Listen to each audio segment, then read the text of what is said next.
दोस्तों इस वीडियो को लास्ट तक जरूर देखें। प्राचीन नगरी द्वारिका को क्या यूएफओ ने नष्ट किया था? आखिरकार ऐसा क्या हुआ था कि द्वारिका नष्ट हो गई? किसने किया द्वारिका को नष्ट? क्या प्राकृतिक आपदा से नष्ट हो गई द्वारिका?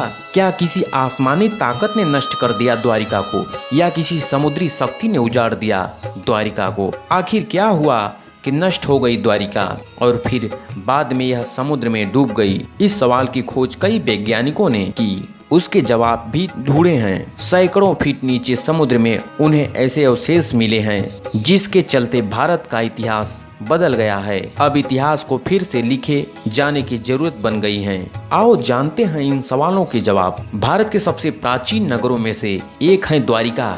ये 7 नगर हैं: द्वारिका, मथुरा, काशी, हरिद्वार, अवंतिका, कांची और अयोध्या। कई द्वारों का शहर होने के कारण द्वारिका इसका नाम पड़ा। द्वारिका को द्वारवती, कुस्थली, अनर्तक, ओखा, मंडल, गोमती, द्वारिका, चक्रतीर्थ, अंतरद्वीप, वारी दुर्ग, उदधी मध्यस्थान भी कहा जाता है। गुजरात राज्य के पश्चिमी सिरे पर समुद्र के किनारे स्थित 4 धामों में से एक धाम और 7 पवित्र पुरियों में से एक पुरी है द्वारिका। द्वारिका 2 है: गोमती द्वारिका, बेट द्वारिका। गोमती द्वारिका धाम है, बेट द्वारिका पुरी है। बेट द्वारिका के लिए समुद्र मार्ग से जाना पड़ता है। मथुरा से निकलकर भगवान कृष्ण ने द्वारिका क्षेत्र में ही पहले से स्थापित खंडहर हो चुके नगर क्षेत्र में एक नए नगर की स्थापना की थी।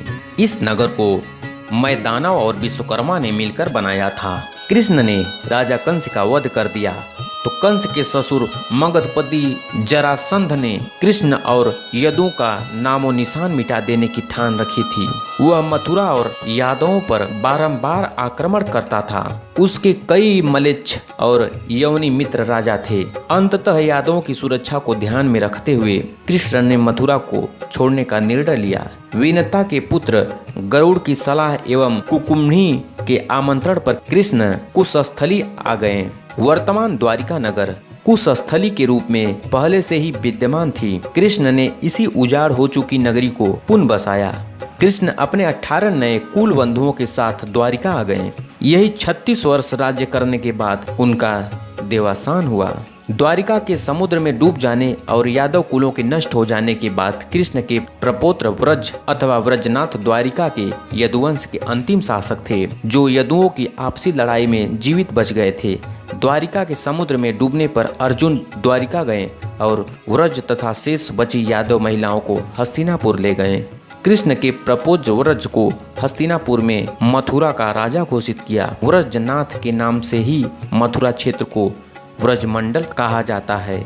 इस शहर के चारों ओर बहुत ही लंबी दीवार थी जिसमें कई द्वार थे। वह दीवार आज भी समुद्र के तल में स्थित है। द्वारिका के इन समुद्री अवशेषों को सबसे पहले भारतीय वायुसेना के पायलटों ने समुद्र के ऊपर से उड़ान भरते हुए नोटिस किया था और उसके बाद 1970 के जामनगर के गजेटियर में उनका उल्लेख किया गया था। उसके बाद से इन खंडों के बारे में दावों प्रतिदावों का दौर चलता चल पड़ा।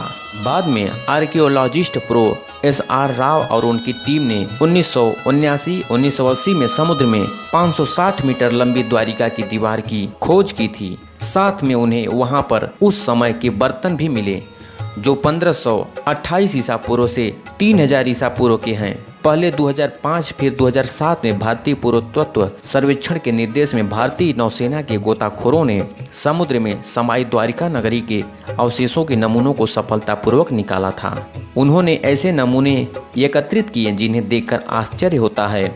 2005 में नौसेना के सहयोग से प्राचीन द्वारिका नगरी से जुड़े अभियान के दौरान समुद्र की गहराई में कटे छटे पत्थर मिले और लगभग 200 नमूने एकत्र किए गए। मिली जानकारी के मुताबिक ये नमूने सिंधु घाटी सभ्यता से कोई मेल नहीं खाते, लेकिन ये इतने प्राचीन थे कि सभी दंग रह गए। लेकिन प्राकृतिक आपदा से नष्ट हुई द्वारिका, क्या यह सही है? वैज्ञानिकों के अनुसार जब हिमयुग समाप्त हुआ तो समुद्र का जल स्तर बढ़ा और उसमें देश दुनिया के कई तटवर्ती शहर डूब गए। द्वारिका भी उन शहरों में से एक थी।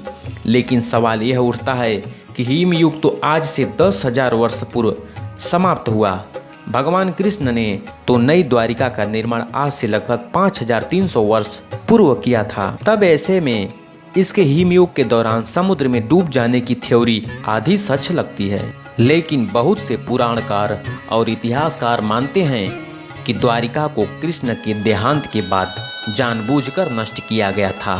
यह वह दौर था जबकि यादव लोग आपस में भयंकर तरीके से लड़ रहे थे। इसके अलावा जरासंध और यवन लोग भी उनके घोर दुश्मन थे। ऐसे में द्वारिका पर समुद्र के मार्ग से भी आक्रमण हुआ और आसमानी मार्ग से भी आक्रमण किया गया। अंततः यादवों को उनके क्षेत्र को छोड़कर फिर से मथुरा और उसके आसपास शरण लेनी पड़ी।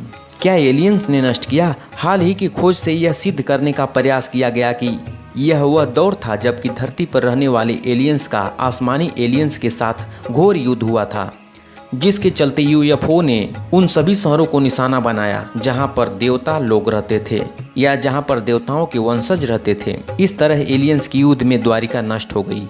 एलियंस के अवशेषों की खोज करने वाले वैज्ञानिक कहते हैं कि द्वारिका का निर्माण एलियंस ने किया था। इस नगर पर एलियंसों ने ही हमला करके इसे नष्ट कर दिया था।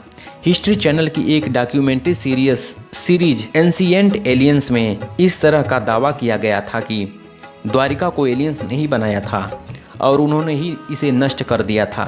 हालांकि एंशिएंट एलियन सीरीज के अनुसार यह भी संभावना जताई जाती है कि हो सकता है कि कृष्ण का सामना एलियंस से हुआ हो और फिर दोनों में घोर युद्ध हुआ, जिसके चलते द्वारका नष्ट हो गई।